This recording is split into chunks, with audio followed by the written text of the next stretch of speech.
So the chip sealing process is basically a preventative maintenance strategy. It's exposed to sunlight, winter conditions, rain, stuff like that, and becomes brittle.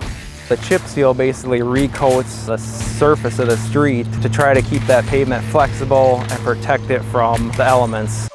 First, we'll send out our street sweepers to flush and clean the streets. We want to get them as clean as possible and kind of all the dust and fine sand and stuff off. Then the actual chip seal process comes through where they apply a pretty thick layer of emulsion to the surface of the street and then embed small chips, rock chips into that. And then those rock chips get rolled so they kind of get smashed down into the oil. And that basically almost creates probably a 1/4 inch thick new surface on top of the blacktop. And that's basically resealing up the road, any small cracks. Once the road's been chip sealed, the following day after that emulsion is nice and cured out, we'll come through and sweep the street multiple times. And then we'll come back at least once more in the fall just to collect any other loose chips that may have broken loose. It's a really fast process. It's basically a new protective layer, just as if you were to paint your house or wax your car, kind of the same principle. We want to protect the underlying finish.